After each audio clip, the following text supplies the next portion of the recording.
Nah, kembali ke kisah Qabil Habil itu.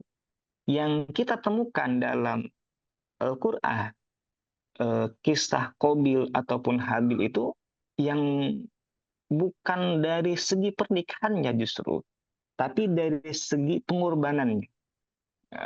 Terus kemudian pertikaiannya.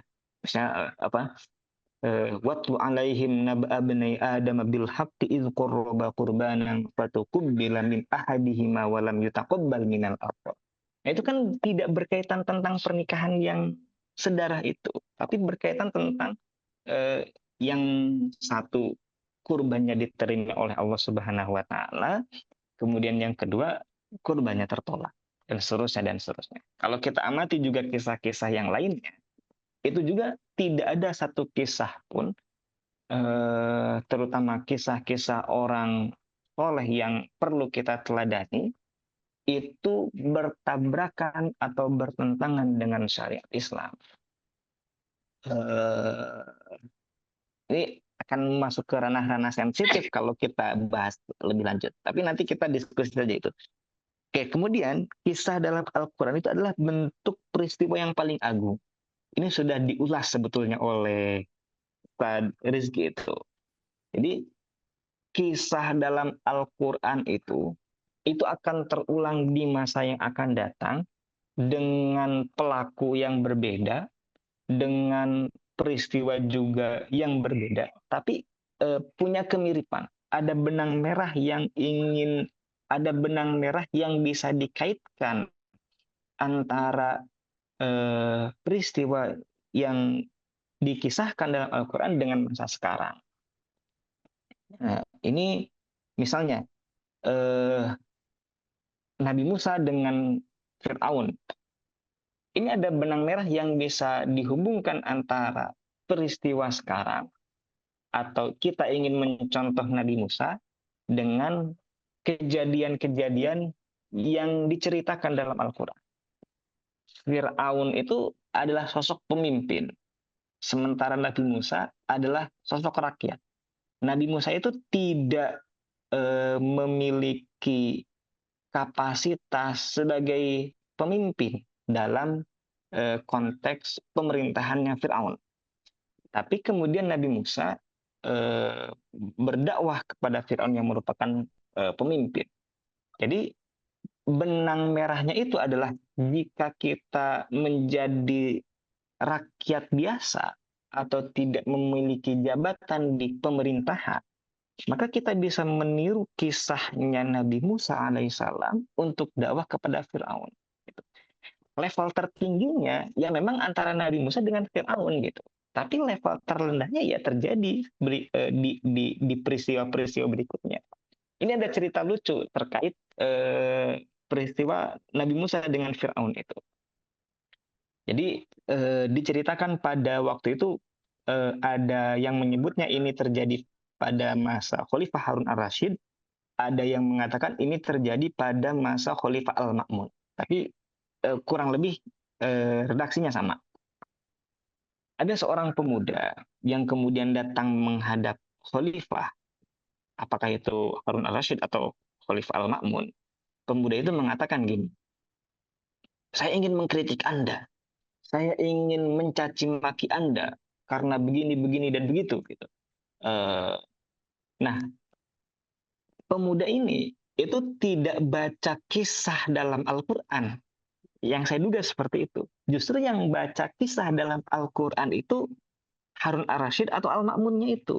Karena ketika pemuda itu mengatakan ingin mengkritik dengan kata-kata yang keras, mengkritik dengan kata-kata yang pedas dan lain-lain, jawaban Harun ar-Rasyid atau Al-Ma'mun itu enteng. Dia menggunakan kisah itu. Kata gini, Allah telah mengutus seseorang yang lebih soleh daripada Anda, dan Allah juga telah menurunkan seseorang yang lebih zolim daripada saya, tetapi Allah mengatakan kepada orang yang soleh itu, faqula lahu qawlan layyina. Gitu. Ya, justru si pemuda ini kalah berdebat ketika berbicara dalam hal mengimplementasikan kisah-kisah dalam Al-Quran. Oke, itu mungkin dari saya yang bisa saya sampaikan. selanjutnya kita bisa diskusi secara interaktif.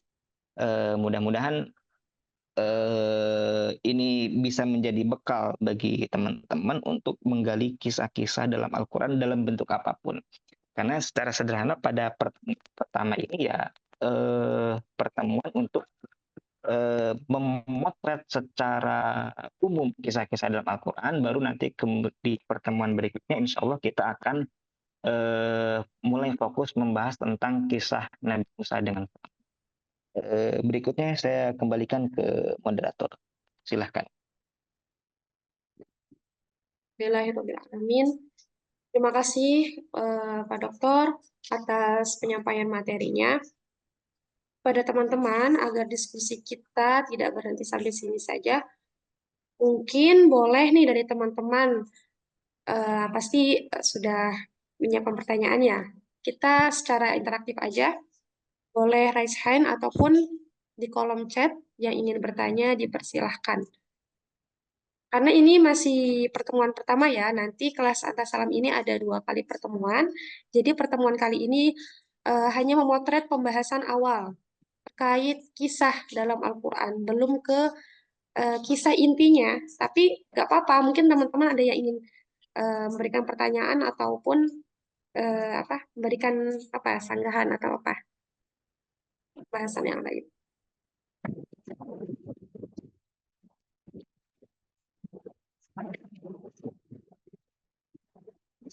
Dari Kak Fahlur Rozi, ingin bertanya Ustadz, boleh Kak, kalau nggak di kolom chat bisa langsung nyalakan mikrofonnya. Kita sharing bersama aja nggak apa-apa. Oh ya, Bismillahirrahmanirrahim. Izin bertanya ya, Ustadz. Begini Ustadz, saya mau tanya. Waktu tadi kan Ustadz bilang kalau kisah Al-Quran itu tidak pernah bertentangan dengan syariat, begitu. Nah, terus waktu Nabi Ibrahim itu ditanya sama Namrud, sama Raja Namrud, kalau anta fa'alta hadza bi alihatina ya Ibrahim, terus Nabi Ibrahim kan jawabnya, qala bal fa'alahu kabiruhu. Nah, itu kan berarti Nabi Ibrahim kan berbohong Ustaz di situ.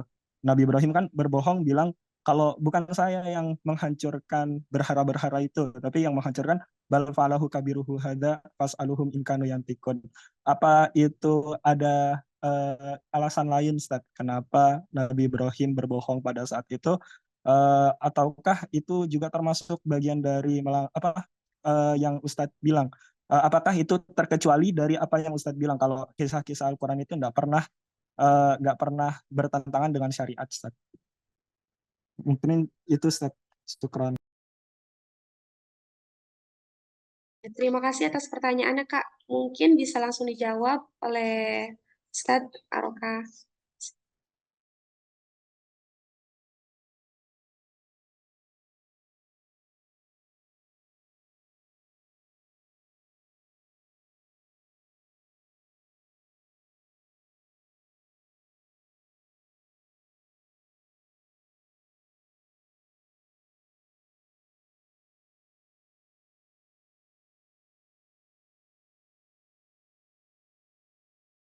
Ngilang beliau.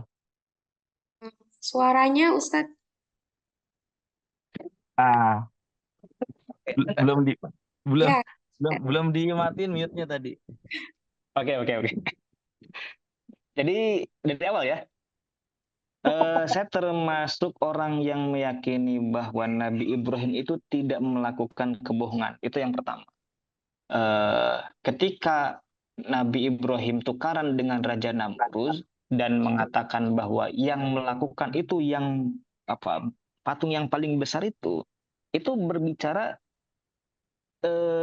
kebenarannya. Tapi justru gini, itu dia berbicara sebab di balik sebab. Jadi ada lapisan, ada 2 lapis itu. Contoh sederhananya gini. Ini rata-rata dari PT IKI apa dari IKI ini? Ya, dari PT IKI aja lah. Saya satu alma mater sama Kang Rizky itu kan. Saya generasi tua karena masih institut. Misalnya gini, siapa yang membangun PT IKI? Ada orang yang mengatakan jawabannya ya misalnya pendiri ketua yayasannya waktu itu Bapak Ibnu Sutowo misalnya gitu kan. Apakah ketika saya menjawab yang membangun PT IKI Pak Ibnu Sutowo itu berbohong atau tidak? Tidak, karena memang dia yang membangun meskipun dia tidak ngaduk semen dan lain-lain gitu. Jadi kalau kita lihat itu punya peran yang paling penting. Nah, peran yang paling penting atas Bang, cuman itu kemusnahan dikirim lagi sama Bapak. patung-patung berhala-berhala Raja Namrud itu adalah yang besarnya. Dalam penafsirannya gini, jika saja para pengikutnya Raja Namrud tidak menyembah patung-patung, terutama patung yang besar itu, tidak akan pernah Nabi Ibrahim itu menghancurkan patung-patung yang lain. Kira-kira begitu. Bagaimana Kak Farrozi? Boleh kita sharing aja, nggak apa-apa ya Ustadz ya. Kalau emang ada yang ditanyakan Iya, bisa. iya.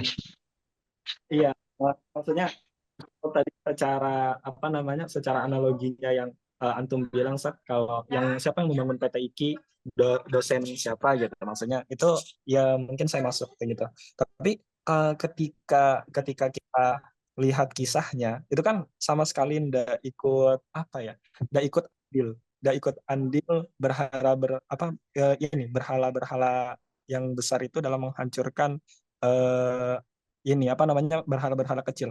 Orang ayat setelahnya itu kan bilang faraja'u ila anfusihim laqad alimta ma haula yantikun. Kamu tahu kan kalau semua itu berhala-berhala itu kan tidak bisa berbicara apalagi menghancurkan gitu Ustaz. Jadi maksud saya begini, kalau antum ini Ustaz apa meyakini Nabi Ibrahim itu tidak berbohong dalam peristiwa tadi. Nah, jadi eh, apakah jawaban lain dari Nabi Ibrahim itu kalau bukan berbohong itu berarti apa Ustaz gitu? Kalau bukan berbohong berarti apa? Apa les atau bagaimana begitu Ustaz? Itu bagian dari retorika Nabi Ibrahim ketika ditanya seperti itu gitu. Karena eh, dalam hal ini ketika Nabi Ibrahim tukaran dengan Raja Namrud itu kan Nabi Ibrahim sudah mendapatkan ar-rusyda, kecerdasan gitu, kematangan dalam berpikir, dalam bertindak. Walaupun dalam beberapa riwayat memang Nabi Ibrahim ketika itu usianya masih dibilang masih sangat muda gitu, sehingga apa namanya spontanitasnya itu sangat kuat sekali. Nah, bagian dari retorika itu yang kemudian digunakan oleh Nabi Ibrahim. Dia tidak berbohong, tetapi juga oke, baik. Itu saya kira itu adalah bentuk retorika Nabi Ibrahim ketika berhadapan dengan Raja Namrud. Jadi bukan berbohong gitu. Ini kan lebih masuk akal gitu daripada kalau kita ngaji apa namanya eh, ada yang cenderung lebih menyudutkan Nabi Ibrahim gitu dalam hal ini. Saya lebih menilainya seperti itu dan memang